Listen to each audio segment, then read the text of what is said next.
हो जाएगा, वहां पे इतनी मजदूरी क्यों करनी है, डेटाबेस वे वो फलाना ढिमका। आप को टेक्नोलॉजी, आपने कोई पर्टिकुलर टेक्नोलॉजी चूज की है तो आपको पता होना चाहिए ना कि आपने क्यों किया है। आपने जिसने पाइथन किया उसको पता होना चाहिए पाइथन क्यों किया है। ऐसा ऐसा एक जेन्युइन रीजन तो होना चाहिए ना कि मुझे मजा आता है। कोई ऐसा भी तो बोल सकता था ना कि हाँ मुझे मजा आता है इसलिए कर लिया, तो उसके आगे कोई आर्ग्यूमेंट नहीं होती। मजा आता है तो आता है, क्यों आता है वो पता नहीं। देखो बेसिकली यहाँ पे आती है आर्किटेक्चर की बात। तो अभी इंडस्ट्री में एंटायर आर्किटेक्चर चल रहा है। एंटायर आर्किटेक्चर बेसिकली क्या होता है कि आपका फ्रंट एंड कोई अलग टेक्नोलॉजी में होगा, बैक एंड अलग टेक्नोलॉजी में होगा, और database multiple database hybrid database के साथ हम लोग काम करते हैं। जब फेसबुक इनिशियल लॉन्च हुआ था 2004 टू 2008 के बीच में, it was develop in PHP, right. तो बेसिकली वहां पे एमवीसी आर्किटेक्चर यूज होता था। एमवीसी आर्किटेक्चर मतलब मॉडल व्यूज एंड कंट्रोलर। वो आप लोग ने सब ने पढ़ा होगा जीटीयू में, एमवीसी आर्किटेक्चर क्या होता है। तो जनरली एमवीसी आर्किटेक्चर में क्या होता था, पर्टिकुलर एक ही टेक्नोलॉजी का फ्रंट एंड होता था और उसी टेक्नोलॉजी का बैक एंड होता था। शायद आप लोग ने जेएसपी सबलेट किया होगा कहीं पे तो वहां पे एमवीसी आर्किटेक्चर फॉलो होता है। अब ऐसा समझ लो कि जो फ्रंट एंड टेक्नोलॉजी है एमबीसी आर्किटेक्चर की, वो पर्टिकुलर फैसिलिटी प्रोवाइड नहीं करती है। तो हमको क्या करना पड़ेगा, पूरा बैक एंड फ्रंट एंड दूसरी टेक्नोलॉजी में स्विच करना पड़ेगा, just because of some functionality is not supported by any front end technology. अब फेसबुक को चाहिए था कि उसको कोई 10-12 फंक्शनैलिटी चाहिए जो पीएचपी प्रोवाइड नहीं करती है। तो उसने उसको क्या करना पड़ेगा, अपना पीएचपी का फ्रंट एंड और पीएचपी का बैक एंड भी कुछ कोई दूसरी टेक्नोलॉजी में शिफ्ट करना पड़ेगा, राइट। ये प्रॉब्लम था। अब एंटायर आर्किटेक्चर में क्या होता है, आपका फ्रंट एंड अलग टेक्नोलॉजी है, बैक एंड अलग टेक्नोलॉजी और डेटाबेस भी अलग जगह पे है। अब ऐसी कोई चीज है जो रिएक्ट में सपोर्ट नहीं कर रही है और एंगुलर में सपोर्ट कर रही है, तो आपको क्या करना पड़ेगा, सिर्फ आपका रिएक्ट का कोड एंगुलर में लेके जाना है, या फिर आपका एंगुलर का कोड रिएक्ट में लेके जाना है, बैक एंड तो वहीं का वहीं रहेगा। समझ में आ रहा है एंटायर आर्किटेक्चर। तो एमबीसी आर्किटेक्चर के जो प्रॉब्लम्स थे वो ओवरकम करके यहाँ पे अभी इंडस्ट्री में एंटायर एप्लीकेशन चल रहे हैं कि फ्रंट एंड का कोई अलग ही फ्रेम टेक्नोलॉजी यूज करे, बैक एंड में कोई अलग टेक्नोलॉजी यूज करे, ताकि अगर बैक एंड चेंज करना पड़े तो फ्रंट एंड को कोई प्रॉब्लम ना हो, और फ्रंट एंड चेंज करना पड़े तो बैक एंड में मुझे कोई प्रॉब्लम ना हो। क्लियर हुआ एंटायर आर्किटेक्चर। तो यहाँ पे front end and back and हमारा सबको क्लियर है कि हम लोग फ्रंट एंड में रिएक्ट यूज कर रहे हैं और बैक एंड वो। अब रिएक्ट किसने डेवलप किया, react JS develop by Facebook, now handle by Meta. React JS initially Facebook ने अपने लिए डेवलप किया था ताकि वो अपनी वेबसाइट जो है फेसबुक और उसके दूसरे जो प्रोडक्ट है उसको मैनेज कर सके। But after a stable version उन लोग ने ओपन सोर्स कर दिया। ओपन सोर्स मतलब बेसिकली अभी कोई भी यूज कर सकता है और उसके सोर्स कोड में चेंज कर सकता है। तो यहाँ पे दो चीजें अपने को समझनी है। First one is a framework. किसी को पता है फ्रेमवर्क क्या होता है गाइस, फ्रेमवर्क हम लोग क्या पढ़ने के लिए इकट्ठे हुए फ्रेम।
अब कॉमन लॉजिक और बिजनेस लॉजिक क्या हुआ, अब मुझे मेरी 10 फाइल में डेटाबेस कनेक्शन करना है तो वो कॉमन लॉजिक है कि बिजनेस लॉजिक है। डेटाबेस कनेक्शन के लिए मैं एक ही लाइन लिख रहा हूँ 10 जगह पे अलग अलग, तो वो कॉमन लॉजिक हुआ कि बिजनेस लॉजिक, कॉमन लॉजिक हुआ। अब डेटाबेस में से मुझे डेटा फेच करके लाना है, सिलेक्ट की क्वेरी, अपडेट की क्वेरी, इंसर्ट की क्वेरी, तो बिजनेस लॉजिक हुआ कि कॉमन लॉजिक हुआ। अलग अलग जगह पे मुझे अलग अलग डेटा मिलने वाला है तो वो मैं बिजनेस लॉजिक हुआ। तो फ्रेमवर्क क्या करता है, बेसिकली कॉमन लॉजिक को हैंडल करके दे देता है, डेवलपर को सिर्फ क्या करना है, बिजनेस लॉजिक पे फोकस करना है। क्लियर हुआ। अब दूसरी चीज आती है लाइब्रेरी। रिएक्ट जेएस जो है वो फ्रेमवर्क नहीं है, लाइब्रेरी है। ओके, तो फ्रेमवर्क और लाइब्रेरी के बीच में एक सिंपल डिफरेंस है। फ्रेमवर्क में पूरा आर्किटेक्चर बताया गया है कि आपको कुछ ऐसा करना है तो ऐसे ही करना होगा, वरना you will not get the output. Library में कोर चीजें डिफाइंड है, आप अपने हिसाब से आर्किटेक्चर बना सकते हो। क्लियर हुआ। तो सिंपल डिफरेंस है, रिएक्ट जेएस लाइब्रेरी है, फ्रेमवर्क नहीं है। मतलब फ्रेमवर्क से ज्यादा फंक्शनलिटी आपको मिलेगी और उस उतना ही ज्यादा आपको फ्लेक्सिबिलिटी मिलेगी। ओके, और उतने ही ज्यादा प्रॉब्लम्स आएंगे, क्योंकि फ्रेमवर्क में क्या होता है कि ये चीजें ऐसे करनी है तो वो ऑलरेडी टेस्टेड है। क्लियर। तो रिएक्ट जेएस लाइब्रेरी है, फ्रेमवर्क नहीं है। तो एंगुलर अगर आपको कोई पूछे तो एंगुलर क्या है, एंगुलर फ्रेमवर्क है और रिएक्ट लाइब्रेरी है। क्लियर सबको। Okay, great. अब जावास्क्रिप्ट का एक बेसिक डिस्कशन कर लेते हैं, उसके बाद हम लोग रिएक्ट का आगे स्टार्ट करेंगे। अब कोई बताएगा कितने टाइप की मेरे पास प्रोग्रामिंग या फिर स्क्रिप्टिंग लैंग्वेज होती है। मैं एक सिंपल एग्जांपल देता हूं। अगर मैं सी का कोड रन कर रहा हूं तो उसका आउटपुट कहां पे आएगा, कंसोल में। कंसोल मतलब सर्वर, समझ सकता हूं मैं। ओके, और अगर मैं एचटीएमएल को रन करता हूं तो उसका आउटपुट कहां पे आएगा, ब्राउजर पे। तो उसको हम लोग क्या समझते हैं, क्लाइंट समझते हैं। तो हमारे पास दो टाइप की लैंग्वेजेस होती है जिसका आउटपुट अलग अलग जगह पे आता है। पहला है सर्वर बेस्ड प्रोग्रामिंग लैंग्वेज और क्लाइंट साइड प्रोग्रामिंग लैंग्वेज, जिसका आउटपुट आपको क्लाइंट पे मतलब ब्राउजर पे दिखने वाला है, it is the client side programming language. और जिसका आउटपुट आपके सर्वर पे डिस्प्ले हो रहा है या फिर सर्वर पे रिफ्लेक्ट हो रहा है, it is a server side programming language. अब एक सिंपल एग्जांपल समझते हैं। जैसे कि मैं यहाँ पे फ्लिपकार्ट ओपन करता हूँ।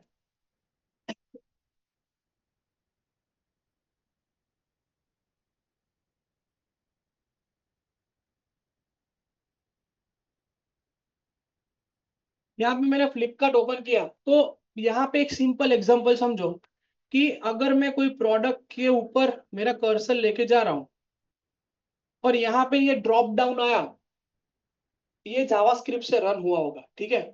तो ये सर्वर साइड पे एग्जीक्यूट हुआ कि क्लाइंट साइड पे एग्जीक्यूट हुआ, ब्राउजर पे ही हुआ। इसने सर्वर पे कुछ किया अभी तक, मैंने क्लिक किया और सर्वर से डेटा लेके आया, ऐसा कुछ हुआ नहीं ना। जस्ट मैंने उसके ऊपर होवर किया और वो मुझे अपना ड्रॉप डाउन डिस्प्ले करवा रहा है। अब देखो, जैसे जैसे मैं इसके ऊपर कर्सर लेके जा रहा हूँ इसके कलर्स चेंज हो रहे हैं। तो सर्वर साइड हुआ कि क्लाइंट साइड हुआ, क्लाइंट साइड हुआ, क्योंकि ये कोड यहाँ पे ही रन हो रहा है, सर्वर साइड पे रन नहीं हो रहा है। अब दूसरी चीज समझो कि जैसे मैंने गेमिंग के ऊपर क्लिक किया और ये डेटाबेस में, अब इसने क्या किया, डेटा लेके यहाँ पे आया। तो जो डेटा लेके आने की प्रोसेस है वो सर्वर साइड पे रन हुई कि क्लाइंट साइड पे, सर्वर साइड पे। तो समझ में आया, हमारे पास दो तरह की टेक्नोलॉजीज है, एक सर्वर साइड टेक्नोलॉजी और एक क्लाइंट साइड टेक्नोलॉजी। जो आप फुल स्टैक समझते हो, फुल स्टैक में दो ही चीजें होती है, एक सर्वर साइड टेक्नोलॉजी और एक client side technology.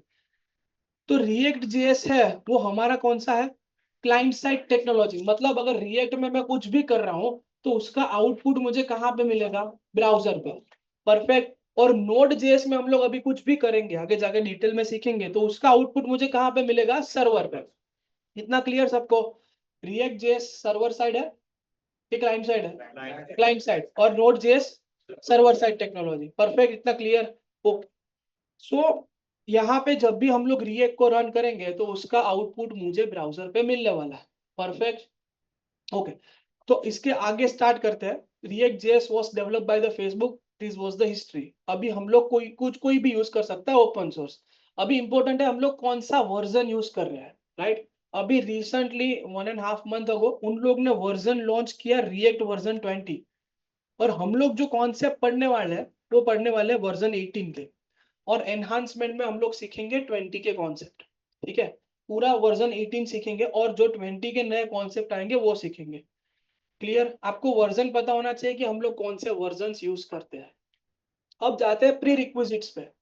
Pre requisite है रिएक्ट जेएस को सीखने के लिए आपको जावास्क्रिप्ट में जेसन आना चाहिए, आता है सबको, जेसन ऑब्जेक्ट बनाना आता है सबको, सिखा देंगे। एरे आता है, एरे आता है सबको, राइट।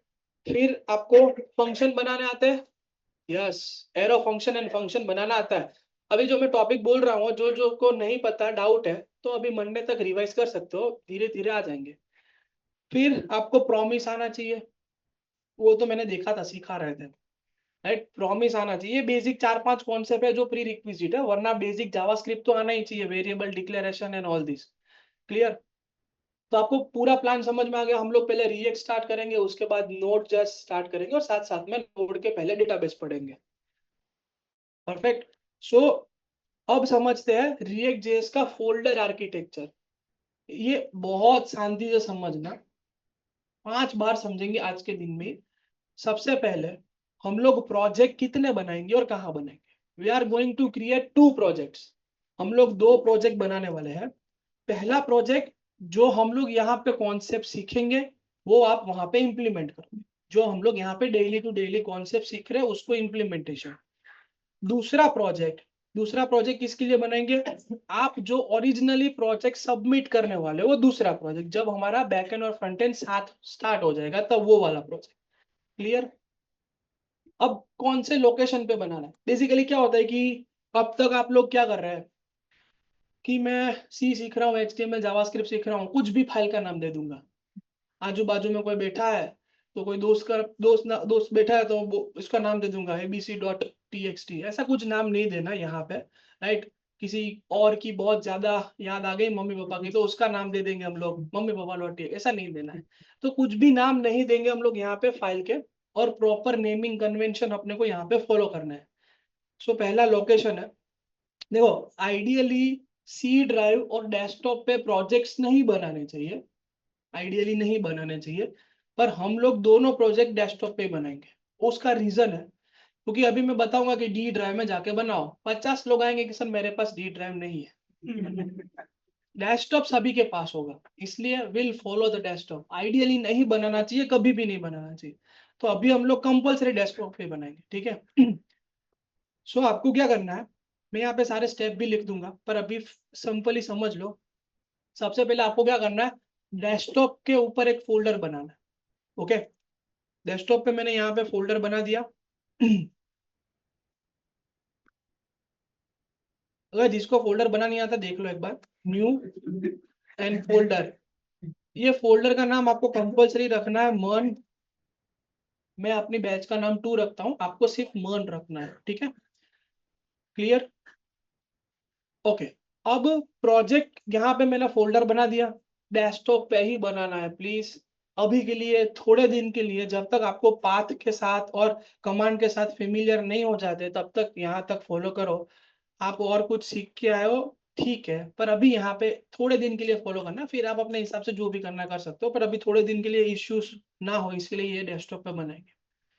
अब अपने सिस्टम में क्या क्या इंस्टॉल होना चाहिए, पहले तो हम लोग ने प्री रिक्विजिट सीखी कि हमारे सिस्टम में क्या पता होना चाहिए, मतलब जेसन ये सब कुछ पता होना चाहिए। अब अपने लैपटॉप में क्या क्या इंस्टॉल होना चाहिए, तो सबसे पहले अपने सिस्टम में नोड जेएस इंस्टॉल होना चाहिए। ओके, तो नोड जेएस सिस्टम में इंस्टॉल्ड है कि नहीं, उसके लिए हम लोग क्या करेंगे, विंडोज बटन को प्रेस करो। यहाँ पे आपको एक लिखना है सीएमडी। सीएमडी क्या करेगा, कमांड प्रॉम्प्ट को ओपन करेगा। विंडोज बटन ओपन कर प्रेस करके कमांड प्रॉम्प्ट को ओपन कर दो। जैसे ही कमांड प्रॉम्प्ट ओपन होता है, यहाँ पे आपको एक कमांड हिट करना है, नोड। अगर आपके सिस्टम में नोड इंस्टॉल्ड है तो यहाँ पे उसका वर्जन बताएगा। अगर 20 या फिर 20 से अबो वर्जन होगा तो चलेगा, वरना आपको री इंस्टॉल कर देना है। समझ में आया? अगर किसी के सिस्टम में इंस्टॉल नहीं होगा तो ऐसा लिख के आएगा कि node is not recognise as a internal और एक्सटर्नल कमांड। तो आपको नोड जेएस डाउनलोड करना है और उसको इंस्टॉल करना है। तो डाउनलोड कहाँ से करना है उसकी मैं लिंक बता देता हूँ। गूगल ओपन करना है सबको, ब्राउजर ओपन कर दो एक। ब्राउजर पे आपको सर्च करना है डाउनलोड नोड जेएस। क्या सर्च करोगे, डाउनलोड नोड जेएस, उसमें आपको ये पहला ही लिंक मिल जाएगा। और मैं जूम के लिंक में आपको शेयर भी कर देता हूँ। यहाँ पे देखो आपको कौन सा पैकेज डाउनलोड करना है। हेलो, इधर देख लो guys, Windows installer MSI package. यहाँ पे 22 वर्जन है अभी एलटीएस। अगर किसी में 20 है तो चलेगा, अपडेट करने की जरूरत नहीं है, और 22 है तो चलेगा, राइट। 20 या फिर उससे अबोव होना चाहिए, 20 विल फाइन। ओके, सो मैं ये लिंक आपके ग्रुप जूम चैट में डाल देता हूँ, या फिर आप गूगल भी कर सकते हो कि कहाँ से इंस्टॉल करना है node JS. Download node JS for Windows, simply आपको एक क्लिक कर देना। अब फिर से वहां पे आते हैं गाइस। अब मुझे बताओ कि react JS front end framework की बैक एंड? Front and. और नोड जेएस अभी हम लोग पढ़ने क्या वाला है? Front end. रिएक्ट जेएस पढ़ने वाला है, तो नोड जेएस की क्या रिक्वायरमेंट? हम लोग करने वाले हैं रिएक्ट जेएस, पढ़ने भी वाले हैं रिएक्ट जेएस। नोड जेएस तो बाद में आने वाला है। तो अभी नोड जेएस की नीड क्या है, अब वो समझते हैं। अब देखो, रिएक्ट जेएस पूरा फ्रंट एंड फ्रेमवर्क बना है, उसने बैकएंड में नोड की लाइब्रेरीज यूज की है। रिएक्ट ने बैकएंड में नोड की लाइब्रेरी यूज की है। अब नोड की लाइब्रेरी उसने क्यों यूज की वो समझते हैं। अब जावास्क्रिप्ट रन कहाँ पे होता है? ब्राउजर पे। परफेक्ट। जावास्क्रिप्ट ब्राउजर पे रन होता है। अगर मुझे जावास्क्रिप्ट को सर्वर साइड पे रन करना है, तो उन लोग ने हमको क्या दिया है? नोड जेएस दिया है। तो रिएक्ट का अगर मुझे सर्वर स्टार्ट करना है और रिएक्ट के बिल्ट इन फीचर्स चाहिए, तो मुझे मेरी सिस्टम में नोड जेएस की रिक्वायरमेंट है। रिएक्ट का सर्वर स्टार्ट करने के लिए मुझे नोड जेएस चाहिए बेसिकली। क्लियर? तो अपने सिस्टम में नोड जेएस इंस्टॉल होना चाहिए, जो आप लोग ने इंस्टॉल कर दिया, नहीं हो तो कर देना, ठीक है। अब स्टेप समझते हैं। हम लोग ने डेस्कटॉप के ऊपर एक फोल्डर क्रिएट किया मर्न करके, डेस्कटॉप पे ही करना है प्लीज। ओके। अब यहाँ पे क्या करोगे आप? देखो, यहाँ पे ऊपर क्लिक करने पे आपका पाथ सिलेक्ट होता है। कैसे ये प्रोसेस पहले शांति से देख लो ओ दोस्त, ठीक है? फिर पूरा टाइम मिलेगा आराम से। देखो, यहाँ पे आपको पाथ सिलेक्ट करना है एंड यहाँ पे आपको टाइप करना है सीएमडी। ये अभी अपने को क्या है कि यूआई की बहुत आदत है, नेक्स्ट नेक्स्ट बटन, ये बटन पे ही हम लोग अभी फोकस कर रहे हैं। पर अभी यहाँ पे अपने को बहुत सारे कमांड्स फायर करने हैं, तो उसके लिए फेमिलियर होना है, तो थोड़ा शांति से समझ लो। सीएमडी ओपन करना है अपने को। अब देखो, यहाँ पे उस फोल्डर में जाके सीएमडी ओपन करने से एडवांटेज क्या होगा कि कमांड प्रॉम्प्ट पे डायरेक्टली वो पाथ मिल जाएगा, दिख रहा है? डेस्कटॉप मर्न। समझ में आया? Everyone clear? ओके। ये स्टेप्स हम लोग लिखने वाले हैं नोटपैड में, सो डोंट वरी। अगर भूल जाए तो अभी इंप्लीमेंट मत करो, साथ में एक साथ कर देना। अब यहाँ पे रिएक्ट का प्रोजेक्ट क्रिएट करने का कमांड फायर करना है। वो कमांड क्या है? npm create white। Okay, npm create white। अब मैंने बताया था कि रिएक्ट जेएस लाइब्रेरी की फ्रेमवर्क है, लाइब्रेरी। तो लाइब्रेरी के ऊपर से बहुत सारे फ्रेमवर्क बन सकते हैं। लाइब्रेरी क्या है? एकदम फ्लेक्सिबल है। तो वाइट है, वो रिएक्ट का एक फ्रेमवर्क है। बेसिकली प्रोजेक्ट क्रिएट करने के लिए हम लोग वाइट प्रोजेक्ट क्रिएट यूज करेंगे, डायरेक्टली कोर रिएक्ट का प्रोजेक्ट नहीं बनाएंगे, वाइट बनाएंगे। सीखेंगे रिएक्ट, पढ़ेंगे रिएक्ट, इंप्लीमेंट भी रिएक्ट करेंगे, बट वाइट के अंदर। क्लियर हुआ? वाइट की यूज कर रहे हैं क्योंकि वाइट लाइट वेटेड है। अगर नॉर्मल कोर रिएक्ट का प्रोजेक्ट बनाते हो तो वो बहुत हैवी बनता है और टाइम भी लगता है बहुत बनने में और सर्वर स्टार्ट होने में भी। इसलिए हम लोग वाइट का यूज करेंगे। अब इसमें कमांड में तीन चीजें लिखी हुई है, एनपीएम, एक क्रिएट और वाइट। किसी को पता है एनपीएम क्या होता है? एनीवन? सारे लोगों को पता है, चलो। Node package manager. अब नोड पैकेज मैनेजर का बेसिकली काम क्या है? आपने जो अभी नोड इंस्टॉल किया, उसके अंदर उसने बहुत सारी फंक्शनैलिटी इंस्टॉल की होगी, राइट? बहुत सारे बिल्ट इन फीचर्स भी उसने इंस्टॉल किए होंगे। तो सारे पैकेज को मैनेज कौन करेगा? Node package manager. ये मैंने एब्स्ट्रैक्ट लेवल पे बताया। आप लोग को कल पूरा डिटेल में जान के आना है कि एनपीएम क्या है।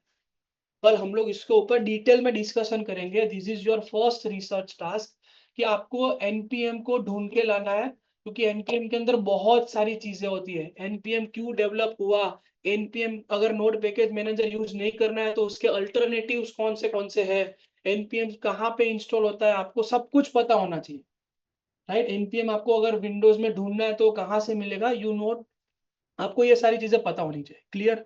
तो आपको कल एक ढूंढ के लाना है पूरा एनपीएम एनपीएम के ऊपर एक डिटेल टास्क। क्लियर? सो एनपीएम क्रिएट वाइट, जैसे ही मैं उसको एंटर करूंगा तो यहाँ पे आपको पूछेगा प्रोजेक्ट का नाम।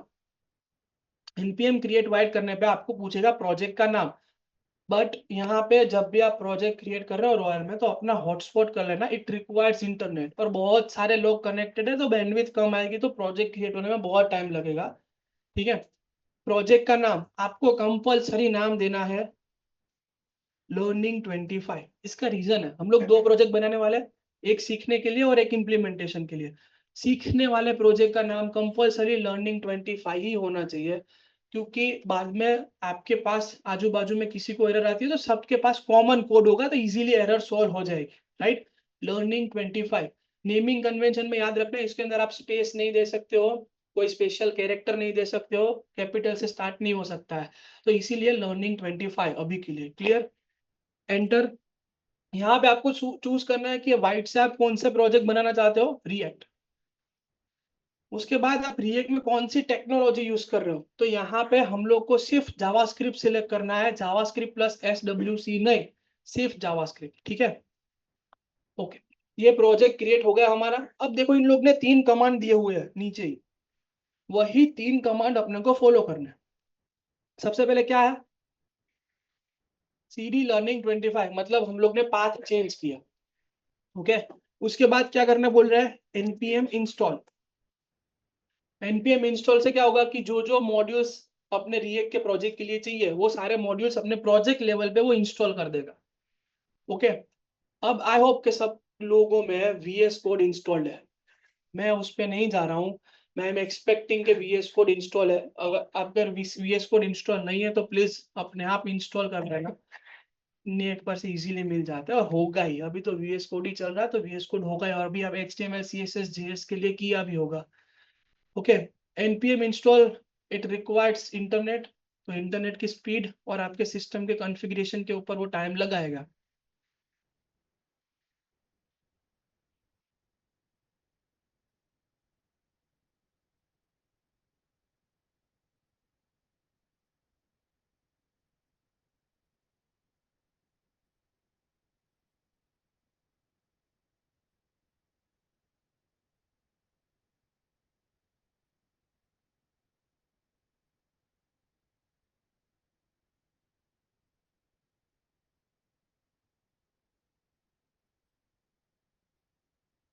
देखो, प्रोजेक्ट क्रिएट हो जाने के बाद, npm इंस्टॉल हो जाने के बाद, ये इंपॉर्टेंट स्टेप है, याद रखना। आपको क्या करना है, यहाँ पे लिखना है code space dot, code space dot कर से करके क्या होगा, यही फोल्डर लेके जाएगा VS कोड में, ओपन करके दे देगा, ओके। इतना सबको क्लियर?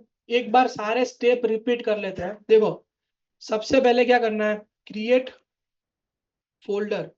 कहाँ पे फोल्डर क्रिएट करना है, डेस्कटॉप पे। फोल्डर क्रिएट करने, फोल्डर का नाम क्या होना चाहिए, मर्ज, ओके। फिर उसी डेस्कटॉप में पाथ सिलेक्ट करके मर्ज फोल्डर के अंदर जाके पाथ सिलेक्ट करके आपको क्या करना है, वहां पे क्या लिखोगे आप, CMD। क्लियर?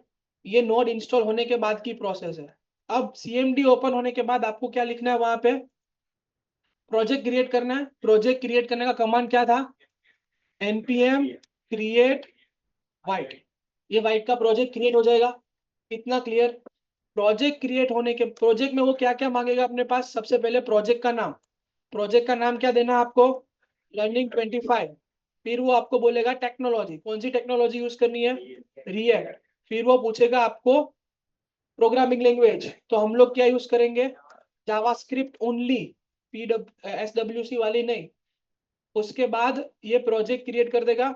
इसके बाद का स्टेप क्या होगा, वो 3 कमांड लिख के देगा, उसमें से 2 कमांड अपने को फायर करना है। कौन सा है, CD लर्निंग 25। इससे क्या होगा, हमारा CMD का पाथ चेंज हो जाएगा।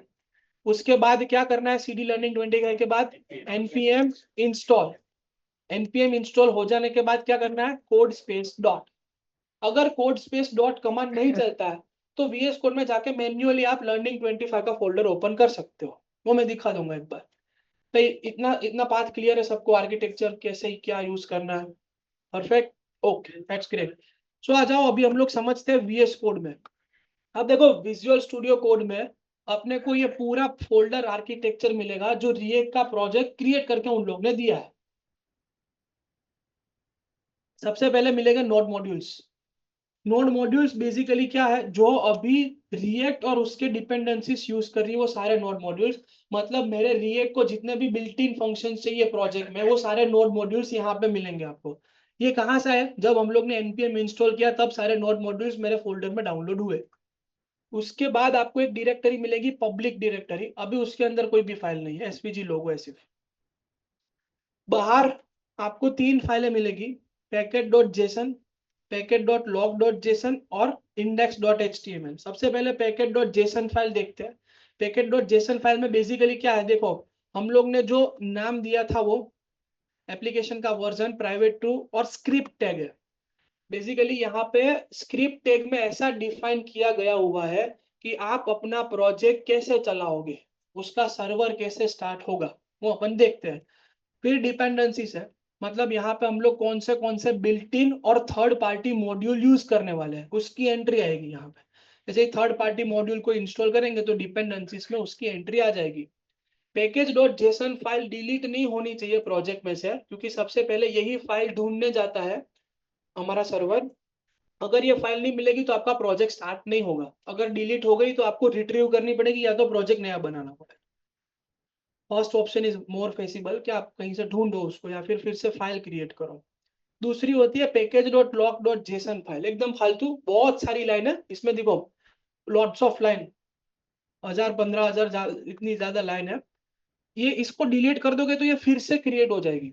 जितने नोड मॉड्यूल्स अभी रिसेंट में यूज हो रहे हैं वो सारी नोड मॉड्यूल्स का लॉग रखेगा ये, तो डिलीट करने पे वो वापिस हो जाएगी, पर डिलीट करना मत अभी के लिए, ठीक है। उसके बाद आती है index dot H T M L file. देखो पूरे प्रोजेक्ट के लिए एक ही H T M L file रहेगी, which is index dot H T M L file.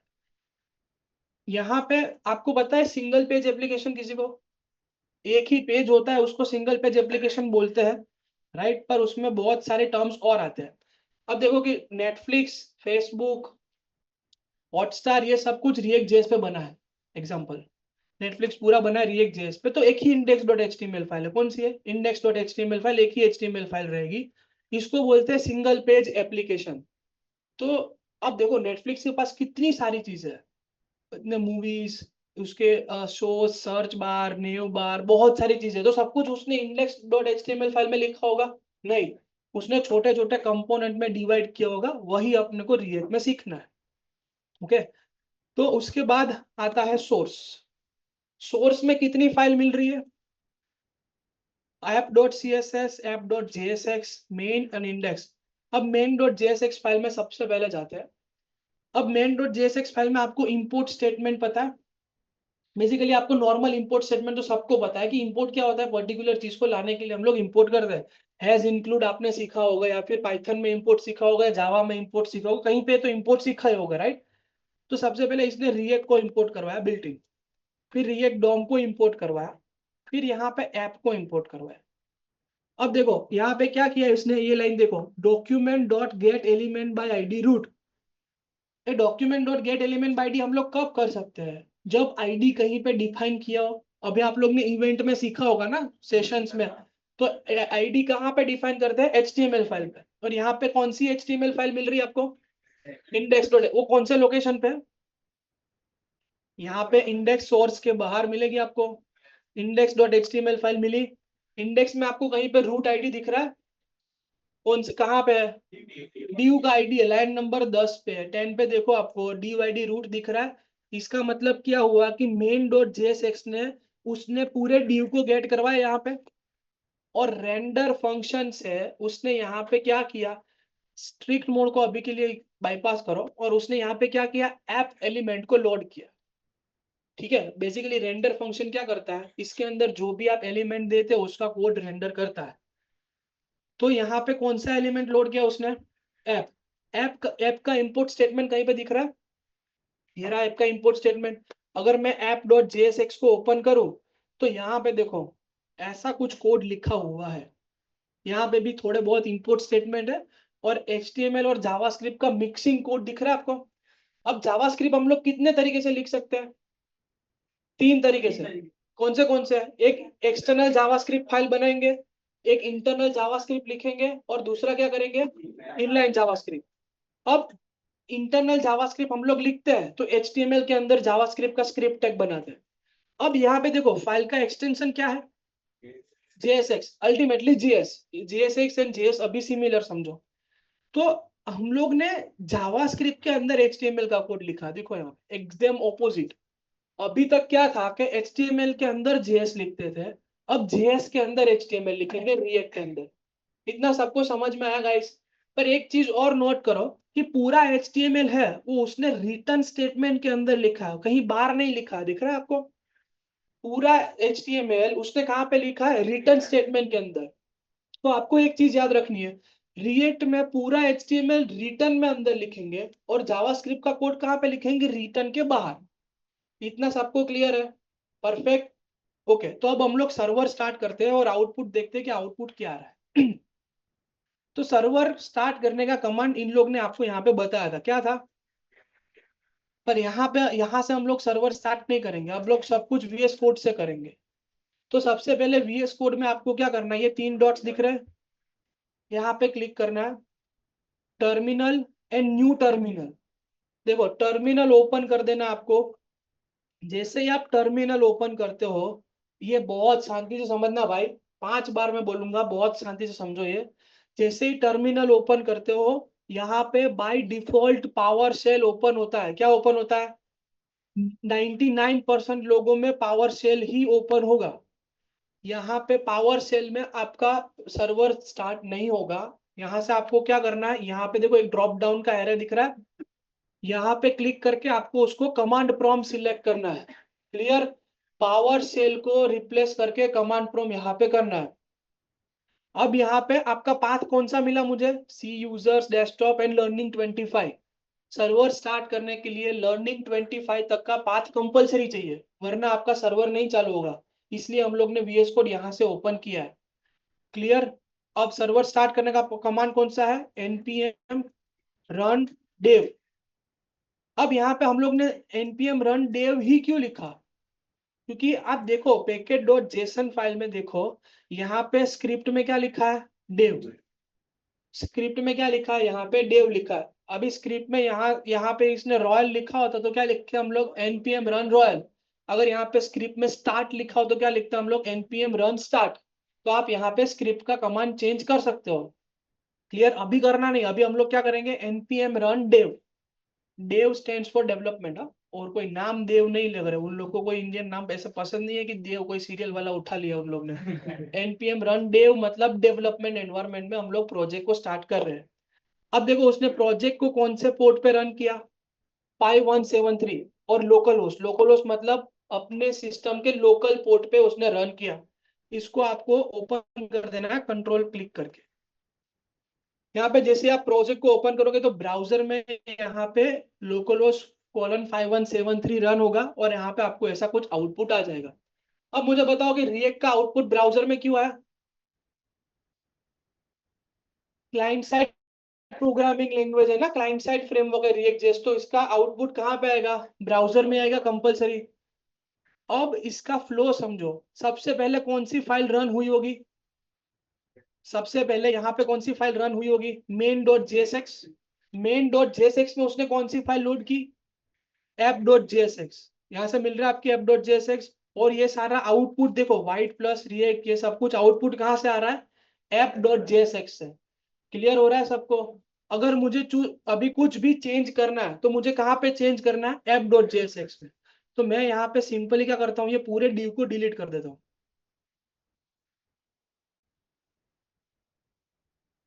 And जैसे ही मैं इसको सेव करूंगा तो ऑटोमेटिकली सर्वर रिस्टार्ट हो जाएगा और उसके चेंजेस ब्राउजर पे रिफ्लेक्ट हो जाएंगे। क्लियर? इतना समझ आया सबको गाइस? अभी मुझे यहाँ पे कुछ भी लिखना है, जैसे कि मुझे h1 टैग लिखना है यहाँ पे हेलो। डन। इतना है इजी। अब 3-4 चीजें आपको याद रखनी है। HTML का पार्ट हम लोग कोई भी फंक्शन के अंदर कौन से पार्ट में लिखेंगे? रिटर्न के अंदर।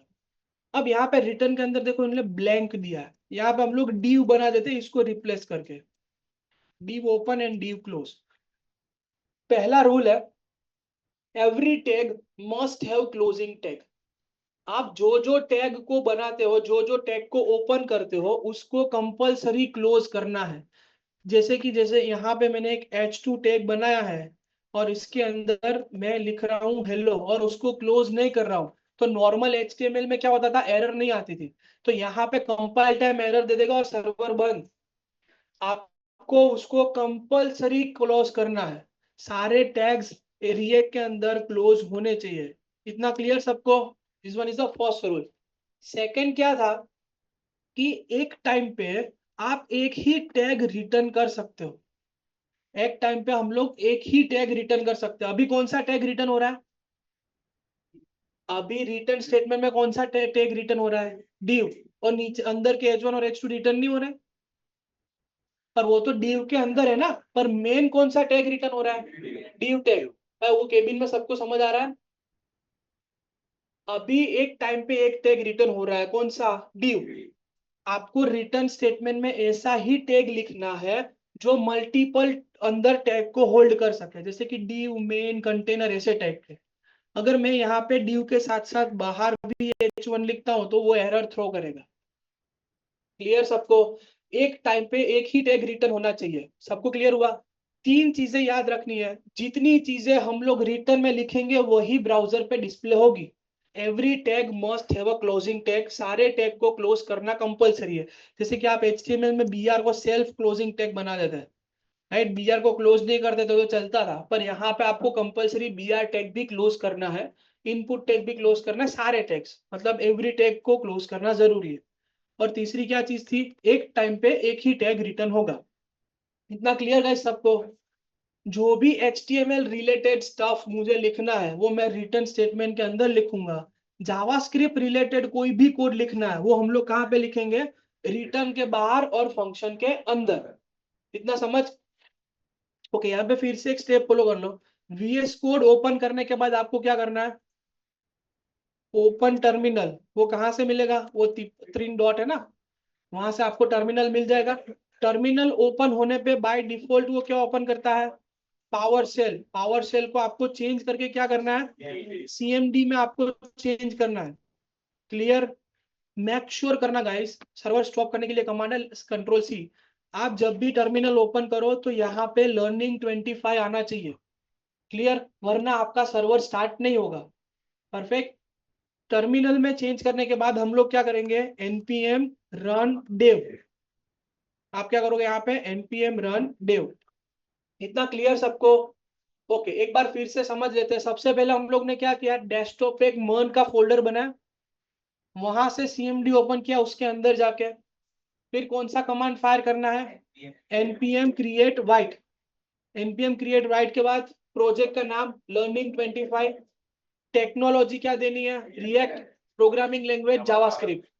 उसके बाद CD लर्निंग, npm इंस्टॉल और कोड स्पेस डॉट। और यहाँ पे टर्मिनल कैसे ओपन करना है वो सारी चीजें।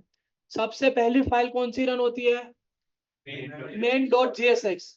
main.jsx बैकएंड में रन होती है। फ्रंट एंड में वो आउटपुट कहाँ पे देगी? index.html पे। कहाँ पे देगी? यहाँ पे लिखा है ना, देखो main.jsx में क्या लिखा है? document.getElementById.render। तो ये रूट आईडी कहाँ पे दिया गया हुआ है? index.html पे। तो जितना भी आउटपुट आप रिटर्न में लिख रहे हो वो अल्टीमेटली जाएगा कहाँ पे? index.html पे। इतना सबको क्लियर है गाइस? ओके। मेन के अंदर से कौन सी फाइल कॉल होती है? app.jsx। और app.jsx में अभी बेसिकली हम लोग ने क्या किया है? सिर्फ हेलो को रिटर्न करवाया है H1 टैग के अंदर। परफेक्ट। इतना सबको समझ में आ गया गाइस? ओके। सो इतना इम्प्लीमेंटेशन स्टार्ट करो। और देखो, दो पॉसिबिलिटीज है एरर आने की। मैं वो समझा देता हूँ कि अगर कोई एरर आती है तो पहली एरर आएगी कि npm is not recognise.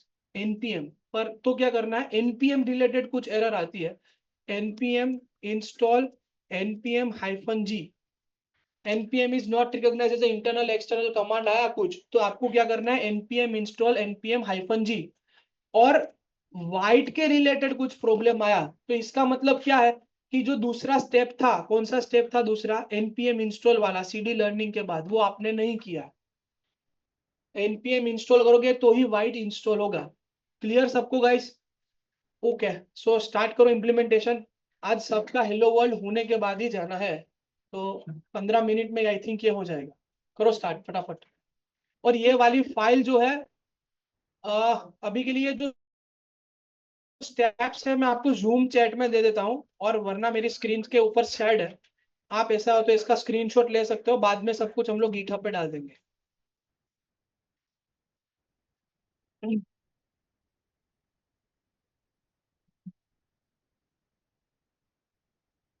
Guys ऐसा हो तो इसका स्क्रीनशॉट ले लो एक बार। सुबह वाले ग्रुप में आया होगा। हो गया। पूरा डिलीट करके ड्यू डाल देना यार।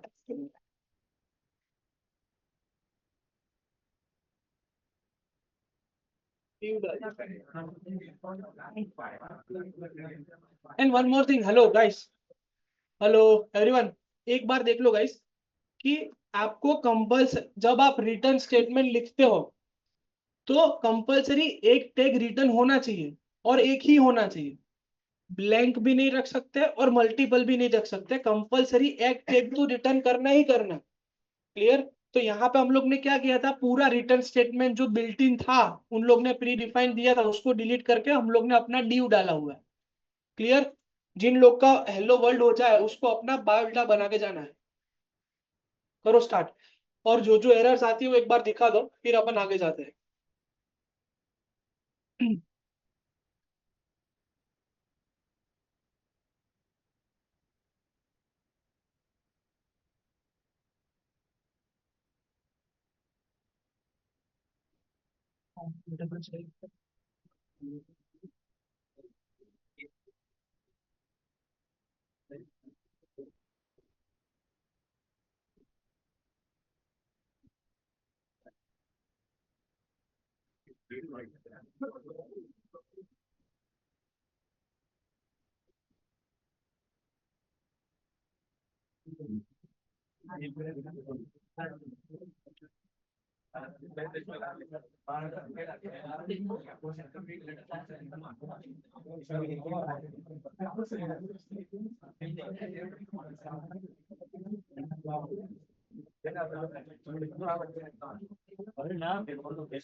सर आपने एमएस वाला डाउनलोड करना पड़ेगा तो मैक सर पैकेज कौन दिया सर नहीं नहीं तुझे मैक के लिए वीडियो देखना है वीडियो देख आराम से यूट्यूब पे के नोड कैसे इंस्टॉल करना है ग्रुप से करवाएंगे वो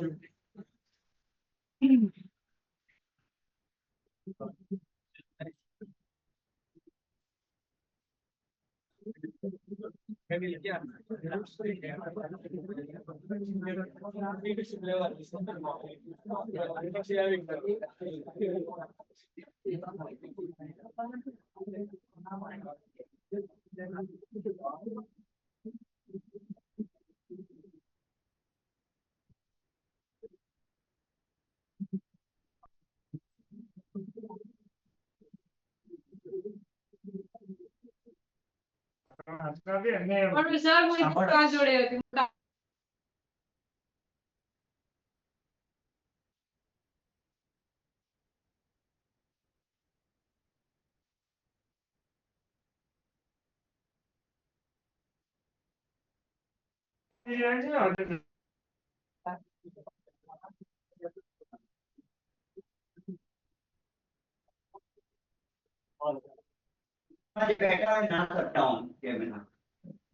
अठ्ठावीस જોઈએ સર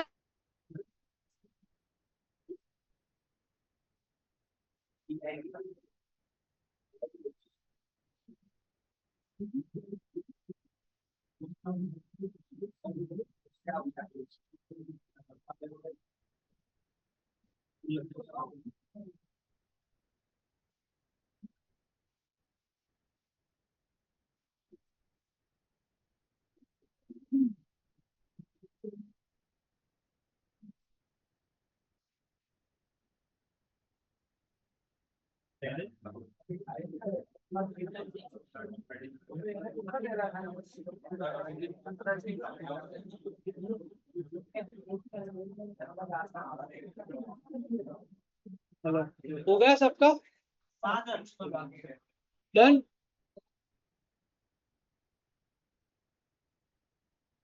एरर मैकबुक के लिए नोड इंस्टॉल करने के लिए आपको यूट्यूब में वीडियो देखना, वो ब्रू से या फिर होम ब्रू से इंस्टॉल करवाएंगे सिर्फ नोड के लिए, वरना सारी चीजें सेम रहेगी।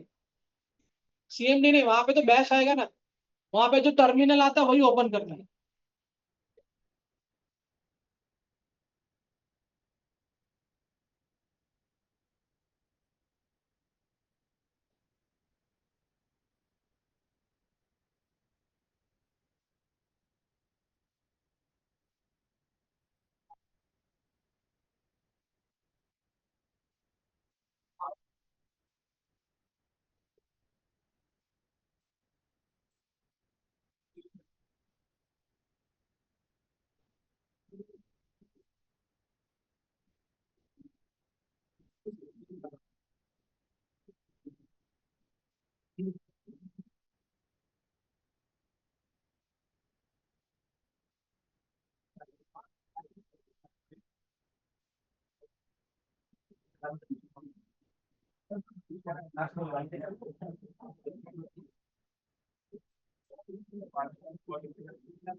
दस 5-10 मिनट रहा पैसा लोग एक केबिन नहीं ले लो पहले पति गई हाँ बस तो પછી આ સાઈડ થી ચાલુ કરી દે પેલી આ વાળી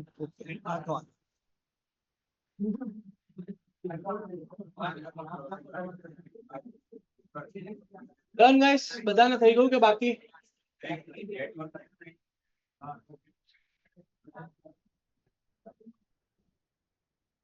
12:15 સુધી જો જે લોકોનું થઈ જાય છે ત્યાં સુધી હું ત્યાં સુધી એરર સોલ્વ કરી દઉં, કોઈને એરર આવતી હોય છે। આ લાઈનમાં બધા બાકી કોઈ એરર છે શું એરર છે એની કેમ ઇન્સ્ટોલ કર્યું કે તમારે હેલો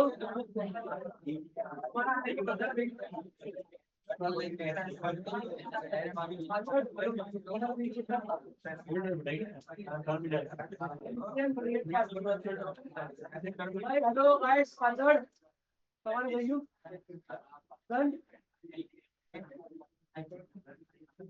આ સાઈડ બધાને થઈ ગયું કોઈને એરર પાછળ કોઈને એરર છે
ये नहीं क्यों પછી npm install માં કરાય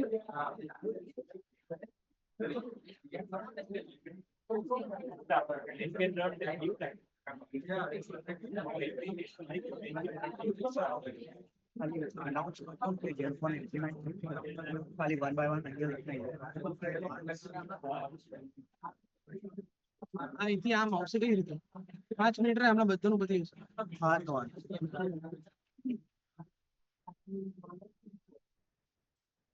Sir,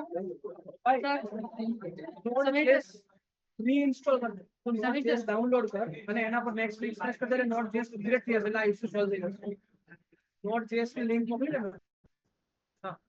screenshot લેને ખાલી વાંધો પેલો ડેટ ને એમાં નથી આવતા ફૂલ સ્ક્રીન શોટ જે તમે લંબી કહેતા હતા ફૂલ સ્ક્રીનમાં આ રીતે નથી આવતું ફૂલ સ્ક્રીન આ રીતે લઈ લો ફૂલ સ્ક્રીનમાં પેજમાં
કંટ્રોલ સી કરીને એન્ટર આપી દઈશ બે વાર કંટ્રોલ સી કરી દઈશ ભાઈ સર્વર સ્ટોપ કરવા માટે કમાન્ડ છે કંટ્રોલ સી અગર સર્વર તમારે બંધ કરવું જોઈએ તો એના માટે કમાન્ડ છે કંટ્રોલ સી પાછળની કેબિનમાં થઈ ગયું બધાને કોઈ ડાઉટ ત્યાં આગળ this side આ વાળી કેબિન ગાઈસ હેલો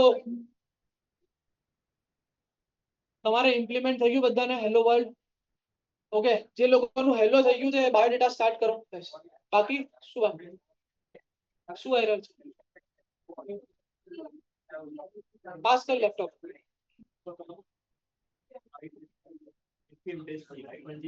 બસ નેક્સ્ટ કર દેવા દો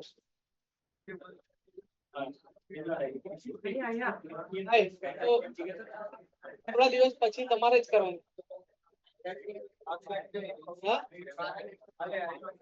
શું એરર છે નેટ કનેક્ટેડ ફરીથી એકવાર ટ્રાય કર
થઈ ગયું બધાને ઇમ્પ્લિમેન્ટ? આમાં તારામાં કોઈ એન્ટીવાયરસ છે ને એને ડિસેબલ કરીને npm ઇન્સ્ટોલ કરીને એ બધી ફાઇલો ડિલીટ કરી દે. કોઈ ક્વિક સ્કેન કે કોઈ એક એન્ટીવાયરસ આવે છે વચ્ચે. આ સાઈડ બધાને થઈ ગયું implement? Done. Hello world done. બીજા કોઈને ડાઉટ્સ છે? કોઈનામાં એરર? તમારામાં કોઈનામાં એરર ગાઈસ ઇમ્પ્લિમેન્ટેશનમાં? ઓકે. હેલો વર્લ્ડ ક્લિયર બધાને?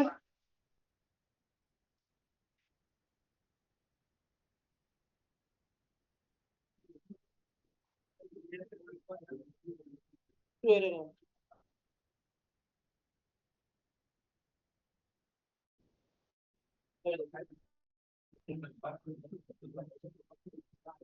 હેલો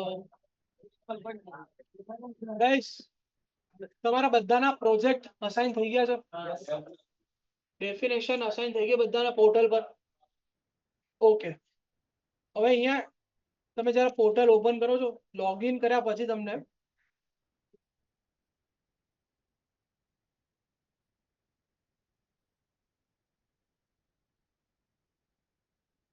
બે વસ્તુ સમજી લો ગાઈસ.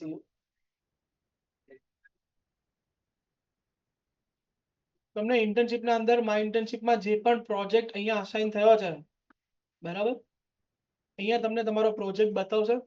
તમારે જવાનું છે ઇન્ટર્ન ગ્રુપમાં, ઇન્ટર્ન ગ્રુપ લિસ્ટ. અહીંયા તમારે તમારો પ્રોજેક્ટ જે અસાઇન થયો છે સર્ચ કરવાનો છે. અહીં એક્ઝામ્પલ છે, ફાઇનલી ગ્રુપ છે, 2 ફાઇનલી છે, બરાબર. ફાઇનલી તમારો પ્રોજેક્ટ છે, અગર મારો પ્રોજેક્ટ અહીંયા છે સર્વે સ્નેપ,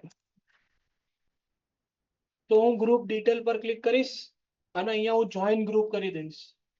દેખો આનાથી શું થશે કે તમને આઈડિયા આવશે કે તમારી જોડે આ સેમ પ્રોજેક્ટ કેટલા લોકો કરી રહ્યા છે, તો આગળ જઈને ઇટ વિલ હેલ્પ, તમારી પાસે એની ડિટેલ્સ હશે. અને બીજી અહીંયા આ પ્રોજેક્ટ માટેના કોઓર્ડિનેટર્સ અસાઇન થઈ જશે, તમને અહીંયા ડિસ્પ્લે થશે કે તમારે કયા કોઓર્ડિનેટરનો કોન્ટેક્ટ કરવો, કોઈ પણ ઇશ્યુઝ છે એબ્સ્ટ્રેક્ટ રિલેટેડ અથવા ડાયાગ્રામ રિલેટેડ બધા જ ઇશ્યુ તમને. Oh my God. Sir, your Screen screen is is not not visible, sir. તમારે ક્યાં જવાનું છે? સૌથી પહેલા તમારે ઇન્ટર્નશિપમાં, માય ઇન્ટર્નશિપમાં અહીંયા તમને તમારી ડેફિનેશન મળી હશે, કઈ ડેફિનેશન તમને અલોકેટ થઈ જાય. અગર આ ડેફિનેશન અલોકેટ નથી બતાવતા અહીંયા કોન્ટેક્ટ પલ્લવી મેમ. પછી તમારે જવાનું છે ઇન્ટર્ન ગ્રુપમાં, તમારે તમારું અહીંયા ગ્રુપ સર્ચ કરવાનું છે. એક્ઝામ્પલ છે મારા ગ્રુપ છે અહીંયા સર્વે સ્નેપ, તો અહીંયા હું ગ્રુપ ડિટેલ પર ક્લિક કરીશ અને અહીંયા ગ્રુપ ડિટેલ પર ક્લિક કરશો એટલે તમે જોઈન કરી શકશો. એ જ જો તમે અહીંયા જોઈન ત્યારે જ કરી શકશો કે જ્યારે તમારે એ પ્રોજેક્ટ અસાઇન છે. તમે કોઈ બી ગ્રુપ જોઈન નહીં કરી શકો. ડન. અને કોઈ પ્રોજેક્ટ અસાઇન નથી તો પણ તમે એ ગ્રુપ જોઈન નહીં થાય. અહીંયા એડવાન્ટેજ છે કે તમને આઈડિયા આવશે કે તમારી જોડે પ્રોજેક્ટ કોણ કોણ કરી રહ્યું છે, અને અહીંયા તમે પર્ટિક્યુલર પ્રોજેક્ટ માટેના કોઓર્ડિનેટર્સ મળી જશે. ક્લિયર? અહીંયાથી કોઓર્ડિનેટર્સ આપણે અસાઇન કરીશું બધા પ્રોજેક્ટ માટેમાં, જે તમને એબ્સ્ટ્રેક્ટ લેવલ પર અને ડાયાગ્રામ્સ લેવલ પર અને જ્યાં જ્યાં કોડમાં કઈ ઇશ્યુ છે એમાં તમને હેલ્પ કરશે. ક્લિયર છે બધાને ગાઈસ? અને તમને અહીંયા જોઈન કર્યા પછી માય ગ્રુપમાં તમને તમારા ગ્રુપની ડિટેલ મળી હશે કે તમારું કયું ગ્રુપ છે, સર્વે સ્નેપ ગ્રુપ, અને અહીંયા કોઓર્ડિનેટર કોણ છે અને મેમ્બર્સ કોણ કોણ છે. પરફેક્ટ. ક્લિયર? આમાં કોઈને ડાઉટ નથી ને ગાઈસ? તો મંડે સુધીમાં બધા ગ્રુપ જોઈન કરી લેજો. બરાબર? ઓકે. હવે સિનારીઓ એવો રહેશે કે 11 to યા 11:30 to 12:30 સુધી આપણે ભણીશું. 12:30 to 2 તમારું ઇમ્પ્લિમેન્ટેશન પાર્ટ રહેશે. આજે તો ઇમ્પ્લિમેન્ટ કરવા માટે કાંઈ છે નહીં, ઓલરેડી યુ હેવ ઇમ્પ્લિમેન્ટેડ. કાલે બી કંઈ નહીં હોય હાર્ડલી. ફ્રાઈડે અને મંડે થી તમારી પાસે ઇમ્પ્લિમેન્ટેશન કરવા માટે બહુ બધું હશે. બરાબર? તો 12:32 તમારે ઇમ્પ્લિમેન્ટ કરીને જવાનું અહીંયા. અને જ્યારે પ્રોજેક્ટ સ્ટાર્ટ થાય ત્યારે તો ખાસું બધું ઇમ્પ્લિમેન્ટેશન માટે હશે. તો બેઝિકલી પ્લાન આવો છે. કોઈ એવા લોકો છે જે મોર્નિંગની બેચમાં હોય અને અહીંયા જોઈન થયો અત્યારે? એ લોકોની અટેન્ડન્સ કાઉન્ટ નહીં થાય. એકવાર તમે મોર્નિંગની બેચમાં હોય ને અહીંયા જોઈન થયા તો નીચે સંજય સરને મળીને જજો એકવાર. બરાબર? અને ટ્રાય કરો તો જે લોકો મોર્નિંગમાં આવી શકતા હોય તો વધારે બેટર છે કે મોર્નિંગમાં આવો. ત્યાં અત્યારે સ્લોટ 30 જેવા ખાલી છે. Done? Okay. So that's it four today. કોઈને કંઈ બી ઇશ્યુ છે તો કોન્ટેક્ટ મી, ડાયરેક્ટલી કરી લો. આ રિલેટેડ અત્યારે તમારો પ્રોજેક્ટ ચાલવો જોઈએ.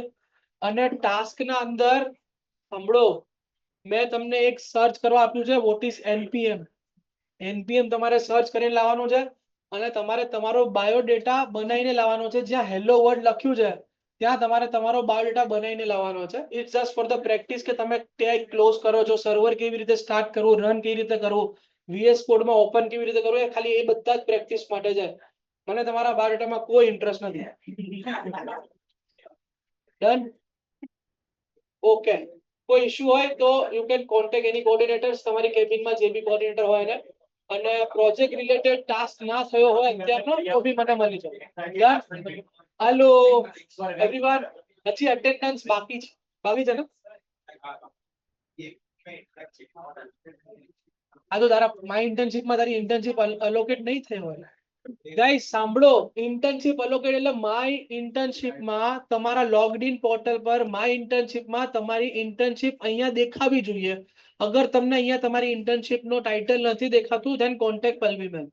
તો જ તમે ગ્રુપમાં જોઈન થઈ શકશો. તમારું પ્રોજેક્ટ ટાઇટલ તમને વર્બલી અસાઇન થઈ ગયું છે, ધેટ ઇઝ ફાઇન, પણ પોર્ટલમાં પણ એ ટાઇટલ હોવું જોઈએ. અને આ મંડે સુધીમાં કરાવી લેવાનું, કેમ કે મંડે અટેન્ડન્સ બધી ઓટોમેટેડ થવાની છે અહીંયાથી. ઇન્ટર્ન ગ્રુપમાં શું કરવાનું છે? Group list.